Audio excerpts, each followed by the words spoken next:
Hi అండి. ఈరోజైతే long video post చేద్దాం అనుకుంటున్నానండి. ఎందుకంటే లాంగ్ వీడియోస్ అసలు పోస్ట్ చేయట్లేదు నేను. ఈరోజు ఏం చేస్తున్నానంటే నేను సేమియా ఉప్మా అయితే ప్రిపేర్ చేస్తున్నాను అనమాట. ఒక్కొక్కరు ఒక్కొక్క స్టైల్లో అయితే ప్రిపేర్ చేస్తూ ఉంటారండి. నేను ఏ విధంగా ప్రిపేర్ చేస్తాను అనేది మాత్రమే అయితే షేర్ చేస్తాను అనమాట. ఇక్కడ నేను సేమియా ఉప్మా ప్రిపేర్ చేస్తూనే ఇంకొక స్వీట్ కూడా ప్రిపేర్ చేస్తాను. అదేం స్వీట్ గెస్ట్ చేయండి. ఆల్రెడీ నేను షార్ట్ వీడియో పోస్ట్ చేశాను, చూసిన వాళ్ళకైతే అర్థమై ఉండిద్ది. మడత కాజా అయితే ప్రిపేర్ చేస్తాను అనమాట. సో అది అక్కడ ప్రిపేర్ చేస్తున్నాను. ఇక్కడ ఏం ప్రిపేర్ చేస్తున్నానంటే సేమియా ఉప్మా.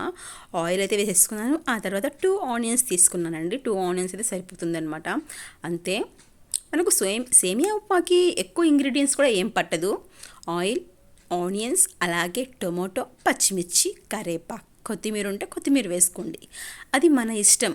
అయితే నా దగ్గర కొత్తిమీర అయితే లేదు కాబట్టి స్కిప్ అయితే చేసేసాను. చెప్పాను కదా, నా దగ్గర ఏముంటాయో వాటిని బట్టే వంట చేస్తాను, కానీ ఖచ్చితంగా ఉండాల్సిందే అన్నట్టు రూల్ అయితే ఏముండదనమాట. కొన్ని వీడియోస్ చూస్తూ ఉంటాం కదా, అంటే ఇది ఎలా చేయాలి, అది ఎలా చేయాలి అని చెప్పేసి. అలా చూసినప్పుడు కూడా నా దగ్గర ఆ ఇంగ్రీడియంట్స్ లేకపోతే స్కిప్ చేసి చేస్తానండి, ఏం పర్లేదు. బట్ టేస్ట్ బాగానే ఉంటాయన్నమాట. కొన్ని లేండి, అన్నీ నేను చేయలేండి, ఏదైనా కానీ స్వీట్స్ అయినా ఏదైనా కానీ. సో అది ఏదైనా కొత్తగా ప్రిపేర్ చేసుకున్నప్పుడు అనమాట. సో అది అయితే ఇక్కడ ఆనియన్స్ ఏంటంటే మరీ గోల్డెన్ బ్రౌన్ రావాలి అన్న రూల్ అనేది ఏం లేదు. ఏమో ఈరోజు రూల్ వస్తుంది. సో ఆనియన్స్ కూడా బాగా గోల్డెన్ బ్రౌన్ రావాలి అని ఏం లేదనమాట. సో అది ఇక్కడ పచ్చిమిర్చి కూడా యాడ్ చేసుకున్నాను. పచ్చిమిర్చి 4 or 5 అయితే యాడ్ చేశానండి నేను. ఇంకా మనం కారం ఇంకేమైతే వేయమన్నమాట. సో అది కావాలంటే ఎండుమిరపకాయలు కూడా వేసుకుని ప్రిపేర్ చేసుకోవచ్చు. అంతేనండి. పచ్చిమిర్చి లేదనుకున్న నా దగ్గర ఎండుమిరపకాయలు వేస్తాను అనమాట. అలా అనమాట. అలాగే 2 పచ్చిమిరపకాయలు ఉన్నాయనుకోండి, ఆ 2 పచ్చిమిరపకాయలు ఇంకా 2 ఎండుమిరపకాయలు వేసి ప్రిపేర్ చేసేస్తాను. సగం అవి సగం ఇవి అన్నట్టుగా. అంతే, ఎలాగైనా అడ్జస్ట్ అనేది అయిపోతానన్నమాట. అయితే ఇక్కడ కొద్దిగా కరివేపాకు కూడా వేసేసానండి. వేసి బాగా అయితే ఫ్రై చేసుకుంటున్నాను. ఇటు సైడ్ ఏంటంటే మడత కాజాలు కూడా ప్రిపేర్ చేస్తున్నాను కదా, అవి మళ్ళీ మాడిపోతాయని చెప్పేసి అటు చూస్తున్నాను, ఇటు కూడా చూస్తున్నాను అనమాట. ఇంకా అయిపోయాయండి మడత కాజాలు. ఇది 3rd ట్రిప్ వేసాను అనమాట. ఇది కూడా అయిపోయాయి. అంటే బాండిలి కొద్దిగా చిన్నదిగా ఉంది కాబట్టి 2 to 3 ట్రిప్స్ అయితే పట్టిందనమాట నాకు చేయడానికి. సో అది ఏదైనా కానీ మనం ఇంట్రెస్టింగ్గా చేసామనుకోండి చాలా బాగానే కుదురుతాయి. ఇది ఫస్ట్ టైం చేయడం నేను మడత కాజా. అయితే వేసిన తర్వాత ఒక 5 minutesకి తీసేసి చాలా బాగుంటాయి. బట్ నేను తీయలేదనమాట, దాన్ని అలాగే ఉంచాను. అంటే మనం గులాబ్ జామున్ని అలాగే పెట్టేస్తాం కదా, అలా అయితే పెట్టానండి. అలా పెట్టకుండా తీసేసుకున్నాం అనుకోండి చాలా బాగుంటుంది. అంటే ట్రై చేశాను అనమాట, ఎప్పుడు ఒకేలా కాదు కదా అని చెప్పేసి. కొన్ని వీడియోస్ అయితే చూశాను, బట్ ఇలా చేద్దాం అనుకున్నాను నేను. అంతేనండి, పూర్తిగా అయితే ఫాలో అవ్వను ఏదైనా కానీ నేను. సో అది బట్ మడత కాజా అయితే బాగానే ఉంది. బట్ షుగర్ సిరప్లో నుంచి తీసేయాలన్నమాట మనం. సో అది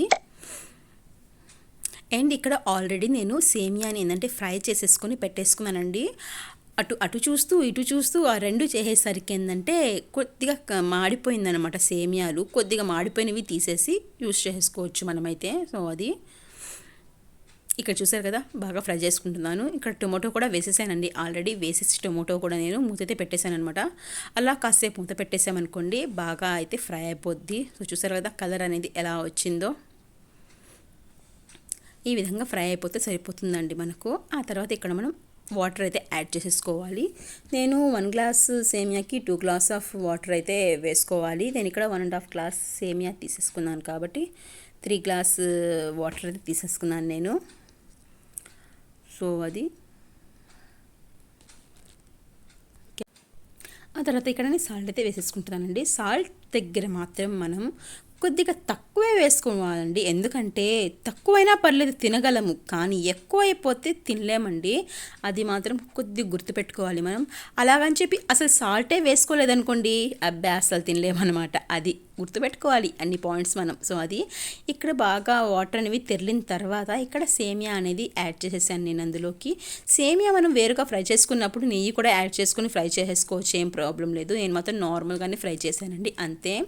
ఇక్కడ ఇంకా సేమియా అయితే వేసిన తర్వాత ఈ విధంగా కొద్దిగా కలిపేసిన తర్వాత ఇంకా మూత పెట్టేసుకున్నాం అనుకోండి, మూత పెట్టేసుకోవాలి అంతే. ఆ తర్వాత కాసేపు ఆగి మళ్ళీ చూసి ఇంకా మనం రెడీ అయిపోతుందన్నమాట సేమియా అనేది. అలాగే మూత పెట్టేసి అలాగే వదలొద్దు, మాడిపోద్ది కింద. చూసారు కదా, మధ్యలో చూసుకుంటూ ఉండదన్నమాట.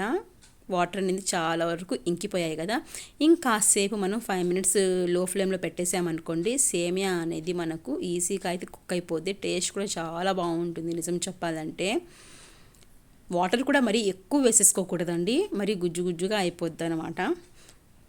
ఇక్కడ చూడండి, నా సేమియా అయితే ఈ విధంగా అయితే రెడీ అయిపోయింది అనమాట. చూసారా, ఎక్కడన్నా కానీ బాగా గుజ్జు గుజ్జుగా అలా ఏం లేదు చూడండి, బాగుంది.